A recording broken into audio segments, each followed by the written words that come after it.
I really want to use information and data, get that proper information into the team members' hands in these practices so that they can do what they're most passionate about, which is enabling more and better dentistry in their practice.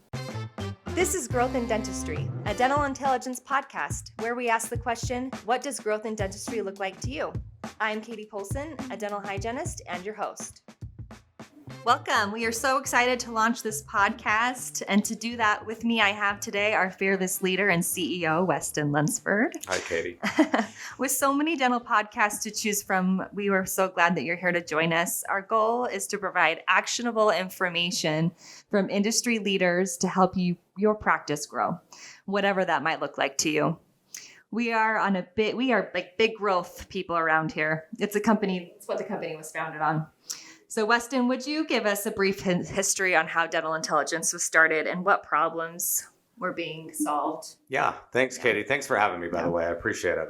I actually enjoy talking about what we're trying to accomplish here at Dental Intelligence, and I love helping people grow. And I like that you said we're about big growth here and real growth here. In fact, part of our mission statement here is that we truly believe that all people want to experience real growth and meaningful growth, and that we have the tools and resources to be able to enable that. And if I go back in history, about 8 years ago now, well, prior to that in 2004, I started a CPA practice.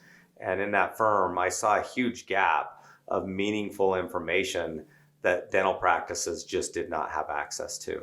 And a lot of practices were struggling trying to figure out why they had even high production months. It's interesting. I can remember a phone call that I had with a doctor tell me that they had their best month ever. And I asked the questions, why? What do you think I heard from them?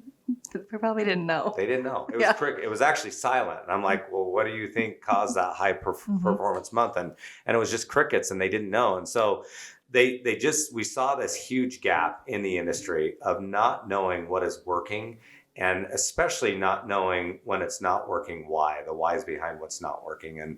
And a lot of this really just came down to some simple business principles. And we started evaluating the business of dentistry. If I take out the healthcare aspect of it and just look at the business side, and I know that healthcare is critical and important, so I'm not taking it out to say it's not important. I'm just removing it from just a standpoint of evaluating a business. Like all businesses, there's really only two ways to increase growth or production in any business out there. And that's you get more buyers, or you get the buyers that are buying to buy more. Those are your two options. And so we started evaluating this in the dental industry, and we started really seeing a lot of leading indicators that fell into those two categories that practices were really blind to. And I remember one of my first visits with the doctor and asking him how many visits they see on average in a month. He couldn't rattle off that number. Yeah. And that's a metric that is really a leading metric of are we missing our production number because we don't have enough patients in the chair? Or if he knew it, and I said, well, what's your average production per month, or where does that need to be? Again, he wouldn't have a clue on what that is. And so we started seeing this gap in the industry, and we wanted to solve that problem. And really selfishly, I was solving that for my analysts and my consultants in my firm, the CPA firm. And it started shifting to where we started seeing some huge movements in practices. I'm talking 100% year-over-year growth and an average of over 50% annual growth with our advisors that were working with them. And it got to the point where these doctors were getting crazy smart with the data that we sent them. And they said, how do I just get the data? I just want to keep the analytics and the tools and reporting and the insights that you're giving me, but I don't feel I need the consulting anymore. And we see that a lot. And I love our consultants we work with too, and they're needed because we don't do that consulting anymore at Dental Intel. And so, but that was the birthing point about dental intelligence. It was all about really trying to enable practices to get the information they need to make crazy smart decisions about creating really meaningful growth. And Katie, I want to just add this. If the practice is doing more dentistry, then that means more healthcare is getting done. The two go hand in hand. You cannot do more healthcare without more production, and you can't have more production without more healthcare. So it's a win-win. In fact, when I talk to team members about looking at their performance and some of the leading indicators and metrics to the outcomes that we're hoping to achieve in a practice for the business purpose, I always tie it back to saying, if you're increasing by this percentage on average for your practice, that means you're either seeing X number of patients more, or you're seeing X more number of patients. I always try to tie it back to what this means healthcare-wise, because I think that's important. I love that philosophy for sure. Especially, most people appreciate that in dentistry. A lot of times when we get talking about business, red flags go off in a lot of dental professionals' minds, because they're so worried that we're just going to talk to them about selling or upselling of patients. Yeah. And their oath is to make sure their patients are healthy, that they get healthy and remain healthy. And that's got to be first. But we can still win on the business as we're doing that. Yes. Yeah, for sure. Well, and like you said, it's easy to, the data that we offer definitely allows people to see places where maybe they have been lacking in the diagnosing or the treating of that healthcare. That's the part that I really loved about dental intel. So that was a great intro. And it kind of leads into this next and last question. So the focus of this podcast is on growth and what it looks like. Obviously, we've talked about that, and it's different for every person. Growth in dentistry is personal. To one, it could look like being more, having more family time. To another, it might mean expanding to multiple locations, and maybe to some people, it might be to get back into their community. So the study of growth is a goal of this podcast, and it's a goal and a focus of our company. Yeah. So at the end of every podcast, we are going to ask this question, which is, what does growth in dentistry look like to you? And you get to answer it first. Okay. Well, I do like how you say it's different for everyone, and it really is. In fact, I was just at an event speaking in a boutique event that was put on by Benco Dental, and I had a doctor there raise her hand, and I called on her, and she said, "What if I don't want to grow anymore?" Yeah, that's a valid question. Well, what does that mean? What do you mean you don't want to grow anymore? Because growth means something different for everyone, and she tied growth to, well, I don't want to see any more patients than I'm seeing now. I don't want to expand my operatories. I definitely don't want to open another office. And I said, okay, well, where do you want to grow?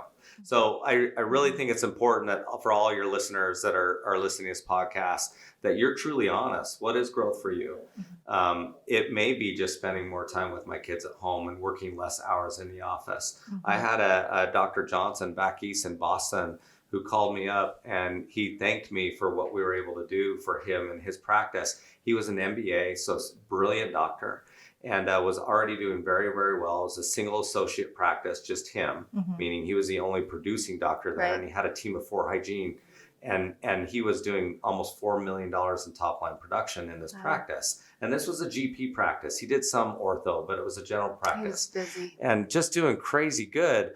But he worked an additional 20 hours every week outside of the chair just to do the business side. And he called me up and just said, "I just want to thank you. You saved my marriage." And we dove into saying, what caused that? What do you mean by that? And he said, "Well, you gave me back 20 hours every week to my family because you were able to get me all the information I needed at my fingertips that I knew I had to have." To him, giving time back to his family was his growth. Yeah. I mean, that was his growth. But I'm going to answer the question. That's a super powerful, a powerful thing and that's kind of where I came up with this idea before you answer the question is my dad was a dentist on Fridays. He said he worked Monday through Friday, but he never worked Friday in the mouth because all day Friday he was working on the business. Yeah. And then when he came home, I mean, I saw what it meant to be a dentist. He'd come home and work all day, honing his skills and learning about more things. And it wasn't an 8 to 5 job for him. No, it never is, especially for practice owners. Yes. So anyway. Well, I love the question, but I just want to reiterate, it's so important that it doesn't matter if you use dental intelligence or any analytics tool to get smart on your business. You have to answer the question, what do I want to get out of the information?